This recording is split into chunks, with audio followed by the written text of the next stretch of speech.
What's up, everybody? Welcome to our fourth and final season preview for the Central Division now. We're going to be going over all these teams, just a quick look at some of their subtractions and additions in the offseason, as well as how we project these teams to do. We're going to start off here with the Arizona Coyotes, and let's start off with their offense here. Couple changes in this offseason here. They didn't really get rid of too many guys, but they did bring in some. Alex Kerfoot, notable one from Toronto. He joined this team, and I mean, this is a guy who is seen kind of play up and down the lineup. He can be a, like second line player, third line player, fourth line if you need it, and just kind of a little bit of everything. Yeah, so we'll see how Alex Kerfoot does on this new team here. Didn't really like him in Toronto, but I think he'll be pretty serviceable in the Arizona Coyote team. Another player that they added is Jason Sucker, a player that they got from the Pittsburgh Penguins. I didn't think he fit the bill, didn't fit the forward group over in Pittsburgh, and we'll see how he does in Arizona. I think he'll be serviceable. Yeah, no, I think Zucker adds at least 20, 25 goal potential for this team.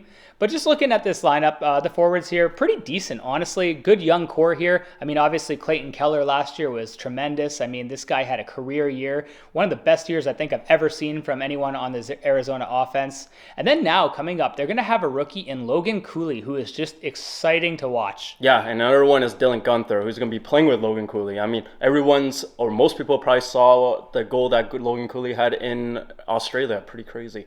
That was wild. But the thing I will be watching is definitely Clayton Keller, whether he can make a next step. Yeah, I don't know how much better he can be than last year. Last year, he was absolutely tremendous. But I mean, overall, this is just such a positive young core going right now. And I think Arizona is going in the right direction. Let's look at this defense here. This is where they had some big change this offseason. Obviously, at the end of last year, they lost Jacob Chychrun, big loss. And now in the offseason, they also lost Shane Gostisbehere on that defense. But they have retooled a bit with some of their ads. Yeah, they pulled off a massive trade with the Los Angeles Kings and acquired Sean Durzi, a player that I actually really, really like. I have no idea why Los Angeles gave up on this player.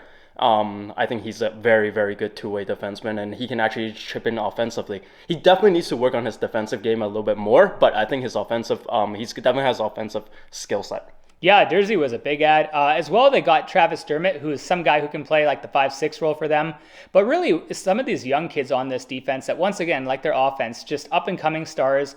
Victor Soderstrom, another year older. I can't wait to watch him this year on this team. And then, of course, Juuso Valimaki with that career year. Kind of came over from Calgary and absolutely looked a legit top pairing defenseman on this team, along with JJ Moser, one of the surprising good young rookies last year. Yeah, and we cannot forget the ad of Matt Dumba. They acquired Matt Dumba, who's going to be a good veteran presence back there. Yeah, all in all, this defense is definitely up and coming, and I look forward to it this year. I think it's going to be a lot more improved.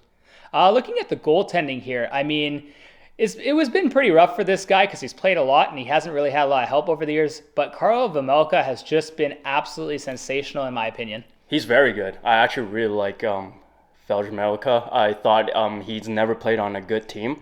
Even without playing in front of a bad team, he still performed pretty respectable. His backup is Ingram. And what do you think about his game? Connor Ingram's shown flashes. We've seen some good stuff a couple years ago for Nashville in the playoffs against Colorado. He had some pretty good games. But I do think this is definitely for the long time going to be Karel Vejmelka. If he's not traded, this guy could be the future goaltender for this team for a long time to come.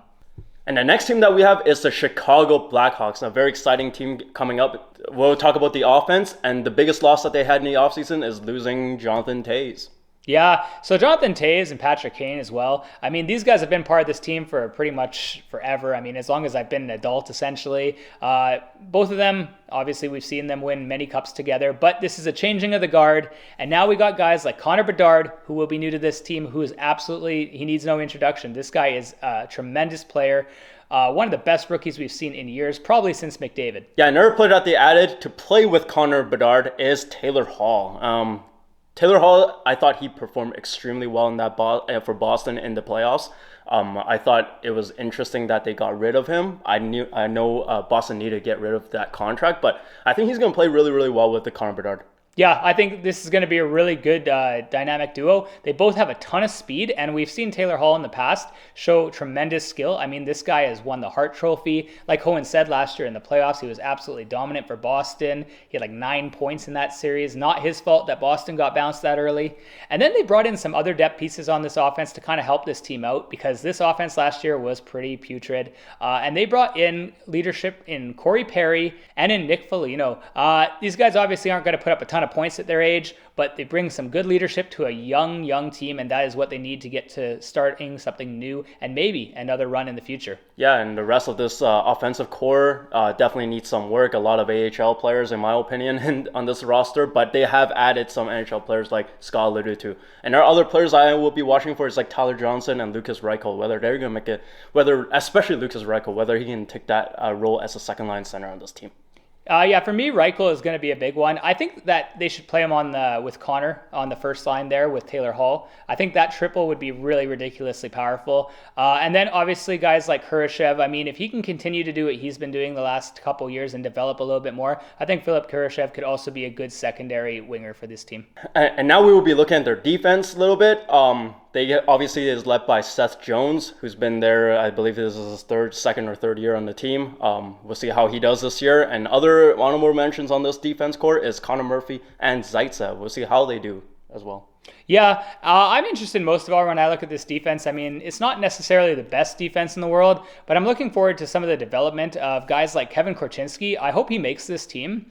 This is a guy we've seen play on World Juniors Team Canada. He's a high draft pick. I mean, basically they got this guy when they did the Alex DeBrincat trade, so the pressure's on this kid to be good. I mean, yeah, this kid has been practicing with Connor Bedard after every practice. So I think these two guys are really good friends off the ice. So we'll see whether he makes a team or not, actually. I like this pair here because, I mean, this could be a power play for this team in the future. I mean, Kevin Korchinski is known for being a very good puck-moving defenseman with high offensive upside. And, I mean, he's the same age pretty much as Connor Bedard. So, I mean, they're kind of building something really good here. I think fans are just going to have to be patient. But with Lucas Reichel and then those two guys, I mean, this is a really nice core. Moving on to their goaltending, though, we got net, we got Peter Mrazek. I mean, this guy feels like he's been in the league now forever. Kind of a little bit of a journeyman here. Not really a number one type goalie, but I mean, I feel like he's just there at this point to kind of get them through some games, get them through the season, and then through the years probably go and find out a more sturdy netminder. Yeah, I don't know. Even their backup doesn't sound promising as well. I never liked Peter Mrazek's game. Even when he was playing in Carolina, I did not like his game there either. I did not like his game when he went to Toronto. I don't like his game when he's in Chicago. So yeah, he's just there to fill in the time. That's all. Yeah, and behind him, he's got Arvid Soderblom. So we'll see if maybe he has some potential to kind of take over. Maybe they split starts by the end of the year. I'm going to bet that they probably keep Mrazek in for about 50, 52 games and then see what they can do after that. Maybe some other goalie comes up in the system. But this is definitely going to be one of those points of this team that is a little weaker overall. All right, moving on for one rebuilding team to an absolute contender of a team. Next up, we got the Colorado Avalanche. And let's take a look at their forwards here because, man, this team made a lot of shakeups in the offseason. I could argue they're the most changed team of all. They went out and made a splash. They went and got Ryan Johansson to get another second-line center on this team. And, I mean, this is what they really needed after they lost Kadri. We kind of saw what it was like last year. They didn't really have that depth down the middle, and it did hurt this team. They did have to lose some guys down the middle, like Alex Newhook, but honestly, he wasn't really making it on this team. Yeah, another player I'll be really watching on this team that they acquired was Jonathan Drouin. This guy has not been good for the last few years, but he has history with Nathan McKinnon, and back when they were playing together in the juniors. So we'll see whether they still can replicate that type of chemistry, because it would be cool to see Drouin kind of rejuvenate his career somehow. Yeah, Nate basically said, I want this guy here when he was available. I mean, clearly they're good friends. I think it's going to help for the chemistry. I could see him playing on that top line with Rantanen and McKinnon. And you never know. Drouin was a high draft pick. He could turn it around for this team. He's not old enough that it's just over for him. What I really liked about this offense right now is what they went and did for their depth on their third line. Adding Ross Colton, a good speedster with some scoring touch, and then Miles Wood. Once again, Very physical player, great speed from the Devils there. I think this is a really good new makeshift third line. Oh, absolutely. I think we can all see when we were watching the playoffs last year against the Seattle Kraken, the biggest problem was not the first line. Nathan McKinnon and Rantanen were lighting it up, but the biggest problem was the depth scoring. They couldn't score at all. It was ridiculous. The third and fourth line combined for 0 goals in that whole series. Just That's can't happen. insane. That's wild. So it's good that the Joe Sakic went out and actually be proactive and actually completely change that third line and actually added some nice pieces to the first and second line to upgrade them. Yeah. Moving on to the defense here. I mean, Colorado for a long time has had one of the most impressive cores at the back end. When you have Cale Makar and Devon Toews on the back end as your number one pair, I mean, that's the best number one pair in all of hockey. You can't really argue it. It's just tremendous. It's been tremendous for years now. And then Bowen Byram continues to emerge as an absolute stud in the back end. And then pairing him with a guy like Josh Manson really creates a very physical, hard-hitting pair. Yeah, and then in the bottom pairing, they still got Sam Girard playing there, which is great. The only notable defenseman that they lost back there was Eric Johnson. I think he was getting up there in age now. I think they don't really need Eric Johnson in this lineup anymore. But this team defense is insane. It's one of the best in the league. Yeah, not really a problem for this team ever. It does suck that they had to lose Eric Johnson from the leadership perspective. This guy was the longest tenured Avalanche player, so that is a little unfortunate, but I think they're going to be just fine. Yeah, and moving on to the goalies. The goalies wasn't a problem for this team last year, actually. They were actually really good, and that's Alexander Georgiev. He played outstanding, actually, especially even in the playoffs. I was a little bit iffy about him in the season preview last year about this goaltender. But after seeing him having the chance to play in the starter role, I thought he actually played very, very well. Yeah, I was really happy with his performance. I mean, for years on New York, he really wasn't getting the limelight. I mean, he was either behind Lundqvist or he was behind Shesterkin. And when he had his opportunity last year, he really seized the moment. And it was not his fault that team did not go on a run last year in the playoffs. Like we stated earlier, the depth scoring just wasn't getting it done. But Georgiev was absolutely amazing. And their backup is still Francouz, and we've seen it. He's actually has some experience playing in some playoff games a couple years ago. So he's not a terrible goalie, probably a serviceable backup. The only problem with him is just injury problems. But other than that, is a very respectable backup. Yeah, he has had a lot of injury issues. Hopefully that he manages to stay healthy for this year, and especially if he only needs to play maybe like 25, 30 games. And the next team that we have is the Dallas Stars. I mean, this team went to the Final Four last year, obviously a very good team. Well, let's start looking at their offense. And the guys that went out of the roster this year is Glendening and Max Domi. And the guys that they added to the roster in the forward group is Matt Duchene, who is a proven 20-goal scorer, and Craig Smith. Yeah, so when I look at that, I mean, obviously I think right away this is a bit of an upgrade. They did lose Max Domi, which is unfortunate, but I mean, he really wasn't there all that long. And I think that when you add a guy like Matt Duchene, who is a proven 30-goal scorer, we've seen him do it multiple times. Obviously, this guy's been a really high-level player for a long time. This is what this team really did need, because they did lack depth scoring. We obviously saw number one line, absolutely stellar on offense when you have guys like Jason Robertson, Joe Pavelski, and Roope Hintz. We saw these guys absolutely torch Minnesota. Like, we're talking Roope Hintz went insane. Pavelski had a 4-goal game in the playoffs, even though he's like old as hell. This guy does not actually age. He's literally ridiculous. And I think that now having a guy like Matt Duchene, along with guys like Sagan down in that lineup and Ben, this team's kind of deep. Yeah, they are very, very deep. And actually, I really like the add of Matt Duchene. Matt Duchene has been bouncing around many teams over the past few years there. We'll see whether he can find a home here in Dallas. A player I'll be really watching is Tyler Seguin, because although he did improve his production last year, he's still not 100%. You can clearly tell he's not playing fully healthy or back to what he used to be. So I would like to see whether he can try to elevate his game, because they really need him to elevate his game. Yeah, absolutely. I mean, Tyler Seguin, obviously top 2 picks several years ago now, but I mean, this guy has proven he could be a point per game player. Hopefully he gets a little closer to that, because last year, even though it was slightly better than the year before, it wasn't what we had hoped. We thought he was going to have a real big bounce back, like 65, 70 points. On the other hand, Jamie Benn sure did. This guy had a pretty crazy year. I did not expect that at all. He was really good in front of the net on the power play. So like we said, this team's pretty deep. One last thing for the offense I just want to mention, because I find it really interesting at least, is Logan Stankoven right now. One of this team's best prospects. He's been one of the best prospects for years now. He might finally be getting the chance to crack this roster at some point, and man, does he look good in the preseason. So I really hope for the youth and excitement of this fan base that he gets to play.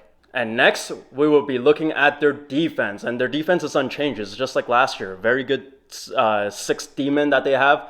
With exception of Ryan Suter, I don't really like his game at this point in his career. I think he's too old. But it's obviously led by Miro Heiskanen, who's probably, in my opinion, a top 5 defenseman in the league. Absolutely. Not even just your opinion, my opinion too. Yeah. I really love this guy's two-way game. I mean, for the longest time we said this guy is one hell of a good defensive defenseman, and he didn't really have that offensive scoring. Like before last year, I don't even think he broke 50 points one year, but he didn't just break 50. He went straight past the 70-year barrier last year. This guy was like top 10 in defensive scoring. He was just absolutely unreal, and he brought it in the playoffs too. I mean, this guy didn't fall off. I was really impressed with his play. And then obviously looking at some of these other guys on here that we've had for a while, guys like Esa Lindell, just a rock back there. This guy is always underrated because he plays such a good defensive game, good hitter, good blocker. You just don't hear his name as much because he doesn't put up the points. Yeah, and then Harley had a great playoff run last year. He put up a lot of points last year in those playoff series, and I would like to see whether he can make a next step for this team. And another player that I really like back there is actually Hakanpää. Hakanpää just hits everything that moves. I love that player. He's definitely fun to watch. But one player I'd really be watching in terms of his development is Nils Lundqvist. What do you think about this player? Yeah, Nils Lundqvist, I mean, came over from the Rangers last year. I thought he was going to get a little bit more playtime last year. Kind of didn't work out for him. But I think this guy has really good offensive upside on the back end. And I mean, if you pair him with the right guy who can kind of look out for him on the back, I think he'd be okay. Probably likely expect him to either start in the AHL or play the bottom pair this year. When you got a young pair, though, with Harley and Hanley, these two, like Cohen was talking about with Harley, these two really stood up, especially in that Seattle Kraken series of the playoffs. And I mean, we saw Harley put up a ton of points. And this guy's a former first-round pick, and I think that they have a really bright future on the back end here. And next, we'll be looking at their goaltending, and no introduction needed. They have, to me, one of the best goaltenders in the league, and that's Jake Onger, probably top 5 for sure. Yeah, I love Jake. This guy, I mean, right when he came up, he was like 21 years old entering the league. Usually goalies take a while to develop, but this kid just dominated right away. Like his numbers were unreal. I think as a rookie, he had like a .920 save percentage or something crazy. Like this guy is just a dynamic goaltender. He's good all around. We've seen him now in the playoffs in a couple series, even though he's so young. Like in the series against Calgary a couple years ago, absolutely take over. He does have some of his shaky times, like he did against Seattle last year and against Vegas. But this guy is definitely one of the top 5 or 6 goaltenders in this league right now. I really think he's only going to get better. Yeah, and then they have Wedgwood back there as a backup now, who's, to me, a pretty decent, serviceable backup. And this team really needs a decent backup goaltender. They can't have Jake Onger playing that many games. You don't want to get him too tired going into the playoffs. Yeah, ideally they want to have something kind of like 58 games, 24 game type split here. I think that'd be the perfect amount to keep Ottinger still like in the zone without tiring him out too much. But overall, this is a really good duo.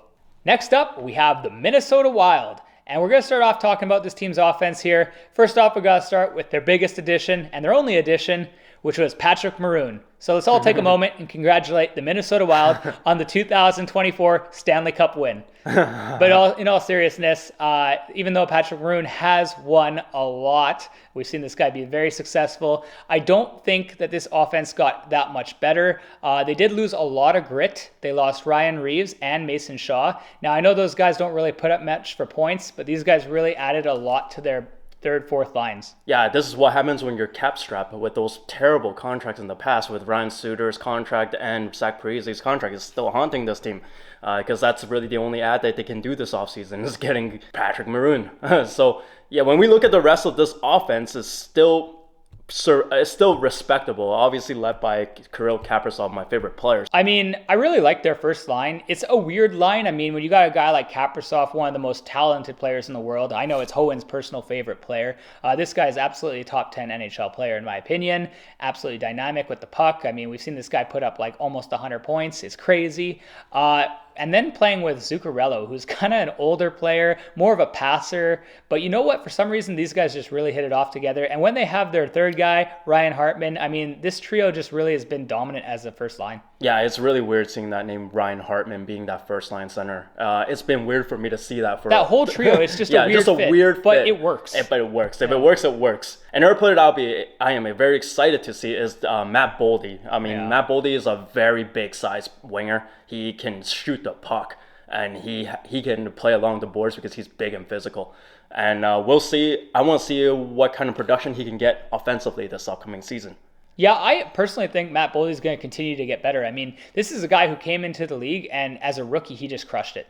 He didn't start the season with the team. Absolutely was dynamic the second half of the year. Then last year in his first full season, I thought he started a little slow, but he really brought it near the end of the year, and that was what we expected to see from Matt Boldy, that type of talent. Like Juan said, big body player, like a traditional power forward type young guy. You don't see it very often anymore. And then playing with Joel Eriksson Ek, I mean, we've seen this guy, one of the premier two-way centerman in the game, really good at shutting down and making life hell on opponents. Like, I really like that about his game. He doesn't necessarily put up 1,000,000 points, although last year he was pretty productive. Yeah, and then there's another player on the third and fourth line who I really, really like, actually, is Frederick Gaudreau, actually. He's been, for some reason, he plays very aggressive, and then he gets timely goals. And I like this player quite a bit, actually. Yeah. One thing I'm really hoping to see finally, I've been hoping this for the last 2 years, and I mentioned it on last year's show, is Marco Rossi. I mean, I know this guy's had some slow development during COVID because he got really sick and all that, but I think that this has got to be the year he breaks out. If it doesn't happen this year, if he's not making a full-time NHL job this year, I don't know what to think about this guy. Really talented player, lit up the AHL multiple years now, really high draft pick. He has so much talent. I just got to see it at the NHL level now. Yeah, I mean, I think it's his time to shine. I think it's another reason why they added only Patrick Maroon to the roster this year is because they are fully expecting Marco Rossi to take a bigger role. Yeah, no, I 100% agree. Looking at this defense, though, they did have some big changes. Mainly, they lost Matt Dumba, longtime defenseman for this team who brought a lot of physicality and was a pretty solid shot blocker. Yeah, that was a big loss, losing Matt Dumba, but that opened up a spot for young Brock Faber, who actually performed pretty good at the end of the season last year. We'll see how he does taking on the third pairing role this year. But when you look at the rest of that defense core, it's actually pretty stacked. It's still strong. They still got Jared Spurgeon up there. They still got Jacob Middleton. They got a lot of other players. Yeah, I really like Jake Middleton's game. I feel like he's a very underrated player. Once again, he's one of those defensemen who doesn't put up big numbers by any means, but he's just really solid, like just good all-around player. Very physical, hits a lot. And like Owen said on the Brock Faber thing, I mean, we saw this guy for the first time really in the end of the season last year and in the playoffs. And against the Dallas Stars, sure, they lost that series, but Brock played really well. I remember specifically one block shot where it should have been game over and the Stars would have taken a big commanding lead in that series early. And he just had this beautiful shot block. Like, it was just incredible. And I do think this guy is going to develop into a top 4 defenseman on this team. Yeah, another very good defenseman that they have back there is Jonas Brodin. I think he's very underrated because not many people really talk about this player that much. But Minnesota fans know how good he is. He is a very, very good two-way defenseman. He can chip in offensively. He doesn't even get power play minutes, and he still put up points. That's how good he is. Yeah, for me, he's always been, in the last 4 or 5 years, one of the better defensive defensemen. Lately, he's added some offense to his game, though, too, which is really nice. Some assists up there. But yeah, this guy is just so really clean in his own zone, and he keeps the puck out of the net. So, I mean, that's really what you need more than anything from a defenseman. What is your expectation for this season for Calen Addison? Yeah, Calen Addison, kind of the one guy I didn't talk about yet for defense. This guy kind of screams to me like he's going to just be a power play specialist. I got to be honest. I think he's that type of guy, kind of like a bit more like a Tyson Barrie type player, where he's going to put up some points and he's going to quarterback your power play, but he's going to kind of be a bit of a defensive liability. So hopefully, for their sake, they pair him with someone who's going to be really strong on defense, probably like someone like Jonas Brodin, to kind of watch out if he makes mistakes and gaffes with the puck. Yeah, and now let's look at the goaltending, led by Gustafsson, in my opinion, because Gustafsson was the starter goalie for most of the playoffs. Oh yeah, no, he's the starter. And he was just phenomenal in those playoffs. I mean, they didn't win, but he wasn't the reason why they lost. No, he had one bad game in that whole series. Otherwise, he was very solid in net. Marc-Andre Fleury, going to be a first ballot Hall of Famer, great goaltender, but I think it's come the time where he is a backup. Philip Gustafsson looked drastically better than Fleury for much of last year, and definitely in the playoffs. I mean, Fleury played that one game and got absolutely torched. I think he allowed like 6-7 goals. But Gustafsson is, for now, the future. Until the next guy I was going to mention, because at some point I think he'll see some playing time, Jesper Wallstedt, who I think is the long-term answer for this team. But definitely for this season, it's going to be Philip Gustafsson. And the next team that we have is the Nashville Predators, who clearly is in rebuild mode now. We'll go over their offense first. And this offseason, they lost 2 longtime members on this team, especially Ryan Johansson, who's been on this team for a long, long time. And they also lost Matt Duchene to the Dallas Stars. But they gained Ryan O'Reilly, surprisingly, and they also gained Gurianov. What do you think about those ads? Yeah, I mean, right now, both those guys are kind of projected to play on the first line there with Philip Forsberg, who will be returning this year after missing a lot of last year injured. I think that it's not really an ad because he's been on this team forever pretty much, but having this guy back is going to be a huge difference on offense for the Predators. Looking down the lineup after these guys, it is definitely a little bit of a younger core. A lot of guys who are kind of unproven or AHL players kind of right now getting the call up to basically play for this team. They made it pretty clear last year that Nashville is going on the rebuild right now. They're not really expecting to contend. They're trying to get younger. We saw that kind of at the draft. I mean, they got 2 first-round picks last year. So I think that this offense is going to have a lot of guys that are kind of learning as they go. Yeah, I mean, the offense just looks terrible. I mean, after that first line, it just doesn't look good. But clearly, Barry Trotz wants this team to be rebuilt, wants to store the cupboards with draft picks. That's the path that they have chose. Yeah, so let's talk about 2 of these young guys who might actually have a potential to contribute here a little bit more. Let's start off with Philip Tomasino. This guy, once again, high draft pick a couple years ago, finally kind of getting that full-time role. I think that he'll actually be able to contribute. He looks like he's going to be playing in the top 6 to start this year at the very least. He's played some time in the AHL, did pretty well in there. So I do expect for him to actually chip in. If he could become even a 20-goal scorer right now this year, I think that would really help this team. As well as Luke Evangelista. This guy came in last year, played 24 games at the end of the year, 15 points. So, I mean, this is a promising player right now. We've seen him do it in the AHL now for a couple years. I think this is going to be someone who can contribute also in the top 6, just like Philip Tomasino. We will see how the kid does, because I never really heard of this guy, to be honest, until Scott mentioned it to me. But let's look at the defense really quickly here. Their defense is actually pretty good, actually. They went out in the offseason and added Luke Shen to play with Roman Josi on that first pairing, which is a very good-looking first pairing. And then their second pairing, they still have McDonough playing with Fabro. Yeah, honestly, this defense all around 1 through 6 is pretty respectable. I mean, obviously, we don't need to talk too much about Roman Josi. This guy's been like a top 5 D-man in the league for several years. Absolutely good on both ends of the ice. This guy put up like almost 100 points like a year ago. And then, I mean, just every year you can rely on him to be almost a point per game defenseman. And then having a guy like Tyson Barrie as your second offensive defenseman on this team, like we talked about a little earlier with our other segment, Tyson Barrie does kind of let in some pretty easy chances for other teams forwards because he's not great defensively, but he could be a really good power play 2 quarterback, so that could help this team.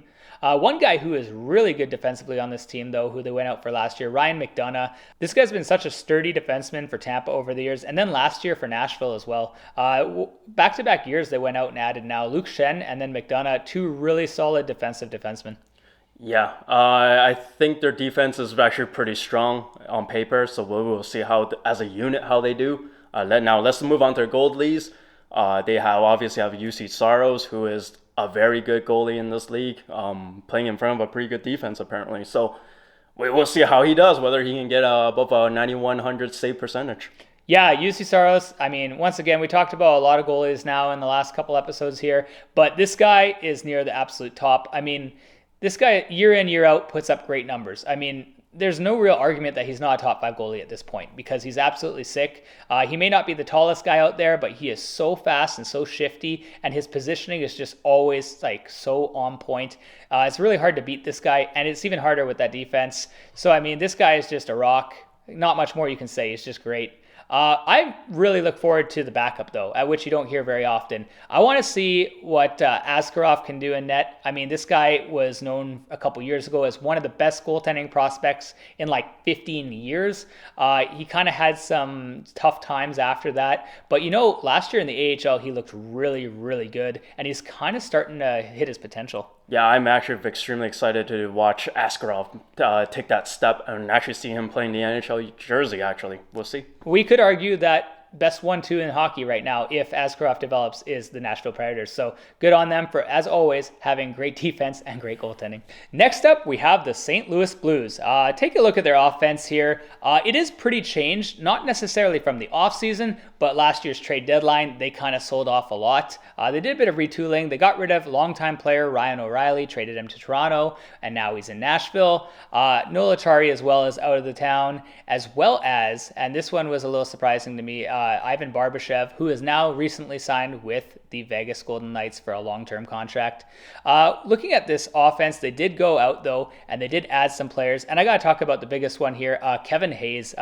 This guy from Philadelphia, he's probably going to have the biggest impact on this team's offense this year. Oh, absolutely. He's going to be a terrific second line or third line center on this team wherever they put him, because they also got Braden Shen as a second or third line center now, which is insane. If you look at their center depth with Robert Thomas, Braden Shen, and this guy, they're really, really strong down the middle. Yeah, no, the St. Louis actually has a pretty solid top 9 overall. I mean, a lot of guys still there, like we talked about with Robert Thomas, as well having guys like Jordan Kyrou, who really actually impressed me a lot last year. When the team was struggling, he was one of the first players on this offense to bring it back and actually produce.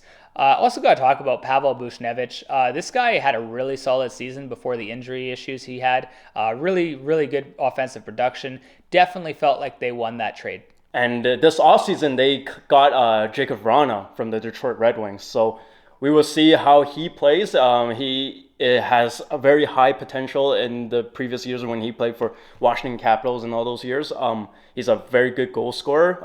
He ran into some issues with the Detroit Red Wing organization last year. Hopefully, he's a reclamation project for this team, and I hope he pans out. Yeah, I think he will, honestly. I really miss this guy as a Washington fan, having him on my team. Jacob Vrana has a lot of potential. He kind of had some issues, like Cohen said, in Detroit, but I do think he's going to actually be money for this team on St. Louis. I think if I was a Blues fan, I'd be really hyped right now, because this guy really can play anywhere. He could play on your first line or second, even third line, and he's still going to find ways to produce, and probably even more on the power play. And now let's look at their defense. Their defense actually doesn't look too bad. It's pretty much almost the same as last year. They got Torrey Krug and Justin Falk, who are leading the top pairing, which actually are pretty respectable. I was never a big fan of Torrey Krug's game. Torrey Krug to me is just an offensive demon, and he hasn't been that offensive recent years, so we'll see how he plays. Yeah, I think he kind of didn't have a very good season last year. I think Torrey Krug has to really step it up. I know they were trying to trade this guy like crazy. They offered a trade to the Philadelphia Flyers, in which Torrey Krug blocked with a no-trade clause. This guy really has to step it up. He's got to earn it. If he wants to stay in St. Louis so bad, he has to show the fans and show the management that he's ready to play and actually bring some of that offense he had on the Boston Bruins to St. Louis. Justin Falk, on the other hand, this guy is absolutely unreal. Me and Hohen talked about last year on our show a lot, where like this guy is absolutely like the MVP of this team. He really does it all. I mean, this guy plays every role you want a defenseman to. He can move the puck, great passer, really good at boxing people out to the outsides, good shot blocker. He's not afraid to take a shot anywhere on his body.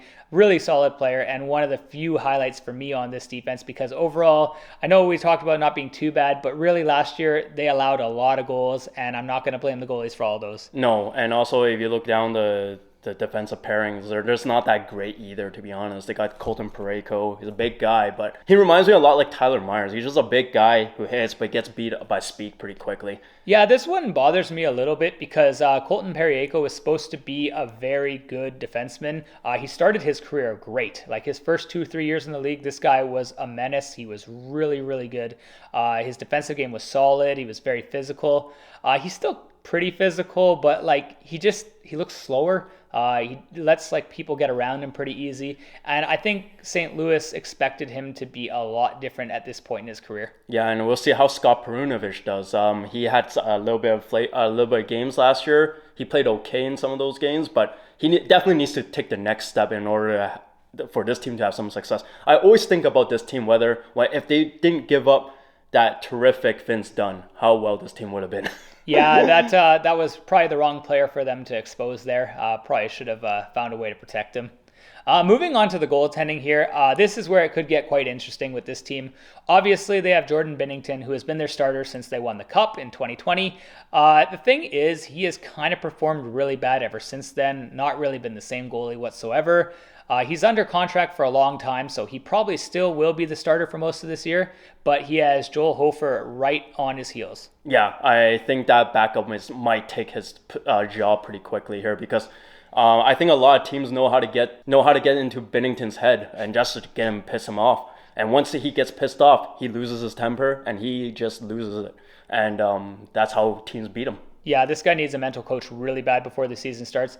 We obviously know he has the physical talent to be a good NHL goaltender. I mean, you don't win a Stanley Cup unless you're a pretty respectable goaltender, and he had such a good year that year. But mentally, he's just not all there. He gets agitated by small things. He gets taken off his game and then allows 6-7 goals sometimes. He's really got to fix it because Joel Hofer, in his limited time playing with this team last year, he looked really good. And like Cohen said, he might have a chance to take that starting job if Binnington doesn't fix that. And finally, the last team that we have is the Winnipeg Jets. And we'll start with their offense. They made that huge trade this summer, trading away Pierre-Luc Dubois in exchange for Iafallo, Gabe Vilardi, and Kupari. I thought they added a lot of pieces in that trade. Yeah, considering that Pierre-Luc Dubois was pretty much out of town no matter what, I think they did pretty good on this return. I mean, obviously Dubois had a really solid year. I think it was a career year last year for him. He put up a ton of points. But I mean, really this package, Gabe Vilardi coming back, really going to help that offense too. I mean, this guy can play the center or the wing. Looks like they're likely going to start him on the wing, probably playing on the big line with Scheifele and Connor. And then obviously Iafallo. This is a guy who can play in your middle six. He can contribute. He can score 15, 20 goals. Really nice to have down for some depth. And then Rasmus Kupari never really got the full chance because LA had too many young players. But Rasmus Kupari, former first round pick, could really add something to this offense. Yeah, and then they lost Blake Wheeler over the summer. I think it was a big loss, but I think they'll manage especially with the trade that they have for Pierre-Luc Dubois, getting all those pieces to the lineup. I'm going to be excited to see the development of Cole Perfetti in this lineup. He had a pretty good rookie season. If it wasn't for injury, I thought he would do even better, but we'll see how he does. Yeah, this is probably about all of Winnipeg's team. That's what I'm most excited to see this year, is Cole Perfetti's development. This guy has sky-high potential. I really hope the injury doesn't set him back too much this year. He looks to be fully healthy. This guy had a pretty solid rookie year. People forget he was doing really well. He was playing in that top six, getting some time playing with Scheifele, some time playing with Kyle Connor, and it was really helping him out. We know those two guys are going to produce. Kyle Connor might be the most consistent 30-plus goal scorer out there. This guy is money year in, year out. And Scheifele, same type of thing. You can rely on this guy to put up a certain amount of points, be almost a point per game player or higher. Really good up top. We just need to see how this middle does. Adam Lowry really impressed me a lot last year. One of their lower end players, third line type guys who really kind of moved up and was able to fill in when they had a ton of injuries on this team. And I want to see if he can continue this. Yeah, I really like Adam Lowry's game. And another guy I really like was Mason Appleton. Both those guys are bottom six players that are very, very good bottom six players. But the weird thing about this team is that they're in a weird spot. They were in a lot of talks about trading a lot of these players this summer. Mark Scheifele being one of them, Hellebuck being the other. So and to be honest, during the season, these guys could get traded. So it's going to be interesting to see where this team is during the season. Yeah, they're kind of at a crossroads here. They don't really know where they're going, I don't think. Although now we know they do have some good young pieces, the Vilardis, the Perfettis, to kind of build around in case they do decide to go the rebuild route. Looking at their defense, when we're looking at this defensive core, it's pretty much unchanged. Last year, we saw Josh Morrissey have an absolute career year. This guy was dynamic, top 5 in NHL scoring by defensemen, absolutely crazy. The pace he was on, I thought at one point, 50 games into the season, this guy was going to win the Norris. Obviously, Erik Karlsson put up 100 points, so he got that. But really positive for this Jets team to have Josh Morrissey play so well. He pretty much doubled his career high in points. Yeah, he plays really well with Dylan DeMello, actually. Dylan DeMello has been proven that he can shut down big players in the league. I've seen it firsthand. And then the other D-men that they have on the team are still pretty decent. Nate Schmidt, who was when I watched him play back in the days in Washington, he was pretty decent. And then and Vegas, he was also really good in those teams as well. Another player is Neil Pionk. This is going to be a big question for me, whether he can take that next step. I thought he had a really down year last year. He needs to play better. He did. I was really disappointed because I like Neil Pionk a lot. He's one of the players on this Jets team I really am a fan of. I thought he had a pretty bad year last year, to be quite frank. I mean, part of that is because most of the offense was moving through Josh Morrissey, so Pionk's numbers were down. I didn't think he was as great defensively as he was in the past, and obviously the offense went down. So I do look for him to rebound, and that would really help this Jets team. Yeah, and then finally, we'll look at their goaltending. Like I said earlier, this is a big question mark, whether they're still going to have Connor Hellebuyck for the rest of the year. We probably won't see him for the rest of the season playing on the Winnipeg Jets team. What do you think? Yeah, this is an interesting one. I mean, there was so many rumors that this guy would go somewhere else. I mean, I heard Edmonton, I heard New Jersey. Pretty much every team was at least inquiring about this guy. And why wouldn't they? I mean, Hellebuck's amazing. Last year, he was just absolutely crazy good. I mean, the team made the playoffs. I mean, that team made the playoffs. It was just, I thought Hellebuyck was a huge part of that. Yeah. Put up some really good numbers and a really good bounce back season for him. I don't know if he's going to be here the whole season, but if he is, I think we can say safely that the goaltending of this team is in safe hands. Yeah, and I like the backup that they got, Laurent Brossoit. He was very good in Vegas, and they got him back into the lineup. So, yeah, very interesting. It was very interesting seeing Laurent Brossoit play for Vegas against Winnipeg in that series. I thought it was hilarious. And he played well. I mean, yeah. I think this is a really good duo because Brossoit has played there in the past. He knows most of these guys already. Mm-hmm. He's got a lot of NHL experience now. He's proven that he can start if needed and perform. So I think if Hellebuyck does get traded for this team, they do have another guy that can hold the fort for at least another year. Alrighty, guys, time for the fun part here. Me and Hohen went through and we predicted how we think this division is going to fall in the standings here. As you can see, we have it on the side, Hohen's and my own picks. As you can see, it's very similar at the top. Both of us have Colorado winning this division. I don't think that's that shocking. I mean, they've done it now multiple years in a row. Their team, in my mind, is a lot better. Yeah, it is. I mean, their team is a lot better than they were last year even. Like, they got Vladimir Truskin back for the whole season, and they got Ross Colton, Miles Wood, all these guys, Ryan Johansson, a proper second-line center. This team is way better than last year. Yeah, it definitely feels a lot deeper, and they address some key issues, especially with their depth scoring. Number 2, we both had the Dallas Stars. I mean, we saw last year, Dallas made the Final Four. They did really good. They made like Game 6. They were no pushover in any means. I just think this team, the Dallas Stars, is very complete.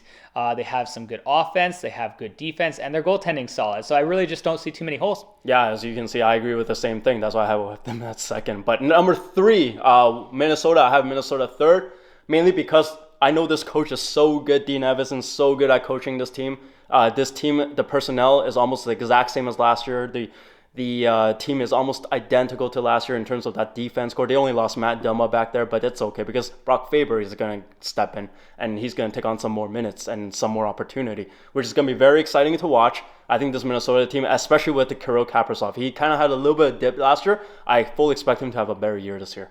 Yeah, I couldn't agree more. I do think Kaprizov is going to bounce back and be even better than he was last year. I thought last year was going to be like MVP candidate level. Unfortunately, he kind of had a bit of a down year, but I think he'll be right back up there. I think Matt Boldy being like as good as he is at this young is only continue to be better. Marco Rossi will jump in, perform. I debated a lot between my 3 and 4 on this list. As you can see, we have St. Louis at 4. My big difference maker here was I just think Minnesota is a lot more sound in net and their defense is better. Yeah, definitely. But St. Louis is a better team, and we have them in the playoffs mainly because that forward group is just good. The top 9 is good. Especially the addition of Kevin Hayes really completes it. Yeah, I think that this team's going to be a wild card. That's why I have them 4th here. Probably make the last spot in the Western playoffs. St. Louis, all around, is a pretty solid team. I don't think they're going to have trouble scoring goals. This team has a lot of different options for scoring. I think Binnington and Hofer combined will bounce back compared to last year's numbers for the goalies. Last year, they were like over 3 goals against. It was pretty rough. But I do think they'll at least be sub 3 this year, and I think that'll help this team get back to the playoffs. And at number 5 is where we start to have some discrepancy. At number 5, I personally have the Winnipeg Jets. I think Winnipeg Jets overall is still a good team. They made the playoffs last year. They're still a good team. They got a lot of the same players as last year. They just lost Blake Wheeler in the front there. But they added a lot of, and also they lost Pierre-Luc Dubois in that trade. But they added a lot of pieces that I like on that would complete that top 9. I still think this team is fairly deep. They still got an MVP goalie and Connor Hellebuck still. We don't know for how long, but yeah, we'll see how this team does. But yeah, so I have Arizona actually at 5 and Winnipeg at 6, one spot lower than Hohen. I do agree with everything he said about Winnipeg. Pretty respectable roster. Like we said, they're really solid in net. Got some good offensive options. This is kind of a bit of a prediction for 2 different reasons. One, I do think the Jets will decide to go in a different direction if they start slowly and maybe sell off some of their good players like Hellebuck and maybe trade him at the deadline. Or they might get rid of some of their other good guys like Mark Scheifele, might find a new home. And I think that could affect this team as well. I just think that Arizona, the reason I have them at 5 is because they're already kind of proving to get a little bit better. I really liked their compete level last year. Everyone before last year said they were going to be a bottom team in the league, like second last or last. And they really outperformed a lot of people's expectation until about the last 2 weeks of the year where they started losing games like crazy. But they have a really good young core here. I mean, I think Logan Cooley as a rookie will step it up right away. Clayton Keller proved that he can carry a team like career numbers last year. And I think their defense got better, getting guys like Sean Dursey and getting Matt Dumba. I mean, I just think all around this is a better team this year than last year. no, I agree with you about the Arizona Coyotes. I think they're going to do so much better than last year. Their team is very exciting. One of the most exciting teams to watch in the NHL, actually, because of all the young guys coming up. But the thing is, I think their team is still young in comparison to an experienced team like Winnipeg. That's why I have Winnipeg ahead of them. At number 7 and number 8, we have the same team. We have Nashville and we have Chicago to close it off. Yeah, Nashville, I think they're a weird team. They're clearly in a rebuild team, but their defense is very strong and they got some of the best goalies in the league. So that's why I have them ahead of Chicago. They're still a respectable team, but I think that offense is very, very depleted. Yeah, I just think this team is really new and really young right now. A lot of guys coming up from the AHL with not a lot of NHL experience right now. I think their depth scoring is going to be very low. Obviously, I trust UC Saros, like I said, because this guy's a top 5 goalie in the league, and I think he'll be great. I do think that it's going to be a little unfortunate when they're not able to score enough, though, and I think that might affect them in the win column. I still think they're going to be respectable, only maybe a few games below 500, but I just can't put them over these teams on my list right here. Yeah, and finally we have Chicago. We both are in agreement that this is the last place team. I mean, this team is fun. It's going to be very fun to watch with Connor Bedard on the team and playing with Taylor Hall. But to me, that's all they have on this team. And especially when you have Mrazek being your starter goaltending, I don't trust that one bit. Yeah, Chicago has a bright future. I mean, if I was a Chicago fan, I mean, Connor Bedard, you can't be more excited than that. Like, wow, this kid's going to be absolutely all-time level great. I think that they're going to have a lot of growing pains. I think that their defense and goaltending is going to get heavily exposed this year. I can see a lot of games this year that might not be the most fun in the fact that they might be like 5-1, 5-2 games with like Bedard and Hall combining for a goal or two, but them allowing 5. But I think this team has a bright future, and I think they might be 8th for this year, maybe next year, but then after that, they're going to probably really take off and be a successful team. But guys, let us know in the comments below who you think will win this division and who you think we got way wrong in our projections and anything else you might want to add. And until next time, take care, and we'll see you in our next one. Take care, guys. Bye.